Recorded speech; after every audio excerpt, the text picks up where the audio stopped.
بسم اللہ الرحمن الرحیم. میں شاہد محمود ایڈوکیٹ حاضر خدمت ہے.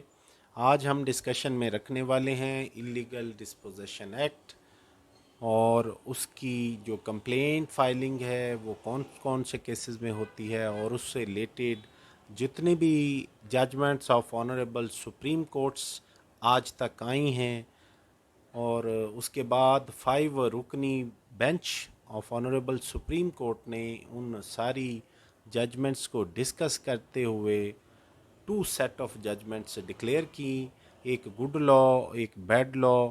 اس کو ہم ڈیٹیل ڈسکس کرنے والے ہیں.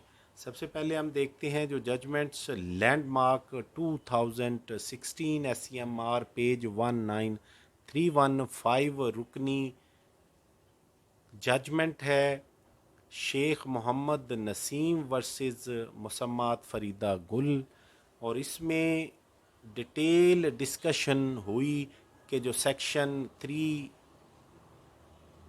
اللیگل ڈسپوزیشن ایکٹ 2005 کا ہے وہ کیا ڈیل کرتا ہے، کون سے کیسز اس ایکٹ کے انڈر آتے ہیں، کون سے کیسز میں کمپلینٹ فائل ہو گئی.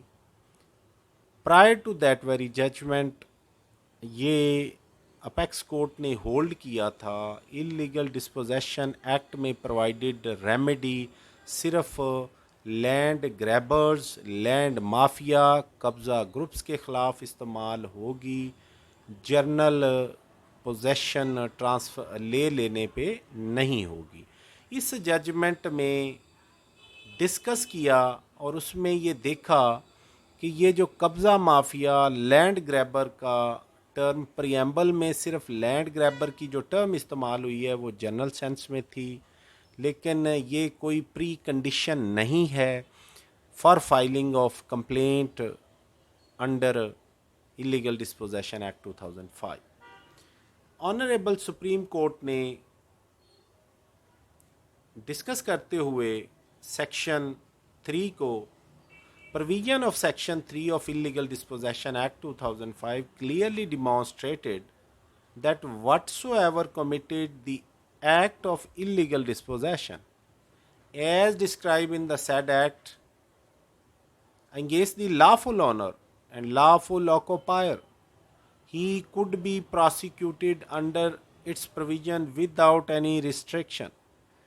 آگے ججمنٹس ہیں Muhammad Akram versus Muhammad Yousuf 2009 S C M R 1066، Mumtaz Hussain versus doctor Nasir Khan 2010 S C M R 1254، and Sahabuddin versus state P L D 2010 supreme court 725. یہ ہیلڈ کر دی گئیں to be a good law. پھر Bashir Ahmad versus additional session جج P L D 2010 supreme court 661، and Habibullah versus Abdul Mannan 2012 S C M R 1533 declared to be not good law.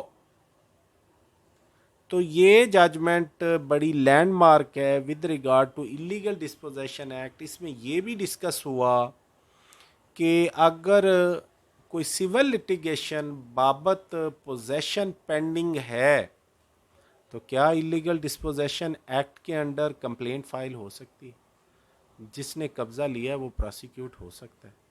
تو اس judgment میں یہ بھی ہولڈ ہوا کہ یہ دونوں انڈیپینڈنٹ پروسیڈنگ ہے. Civil law is different proceeding, illegal dispossession act is just a criminal proceeding. اس میں جس نے قبضہ لافل اونر سے لافل آکوپائر سے لیا ہے تو اس کے خلاف سزا ہونی ہے. سو بارڈ نہیں کرتی سول لیٹیگیشن، یہ ججمنٹ ہولڈ کرتی ہے.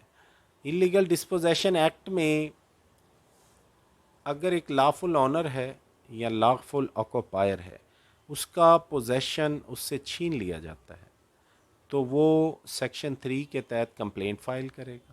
اس کمپلینٹ میں سرسری ایویڈنس ہوگی. ایویڈنس اگر کورٹ نے سفیشینٹ پائی تو اس میں پھر پرپوزڈ ایکیوز کو پروسیس ایشو ہو جائے گا اور اس کے بعد پھر پروسیڈنگ سٹارٹ ہو جائے گی. تو آج تک کے لیے اتنا ہی. اس لیٹسٹ اپڈیٹ کے ساتھ میں شاہد محمود ایڈوکیٹ اجازت چاہتا ہے. چینل کو سبسکرائب کریے. سپیسیفک کوئی کسی بھی کیوری پہ کوئی کویسچن ہو فریلی پوچھیے. اور میری گزارش رہی ہے کہ اگر آپ کسی خاص ٹاپک پہ اسسٹنٹ چاہ رہے ہیں, کوئی لا پوائنٹ چاہ رہے ہیں, تو آپ کومنٹس میں ریفر کر دیں. ہم اپنی لائبریری ڈسکس کر کے آپ کو اس بابت ضرور ویڈیو اپلوڈ کریں گے. Thank you very much. اللہ حافظ.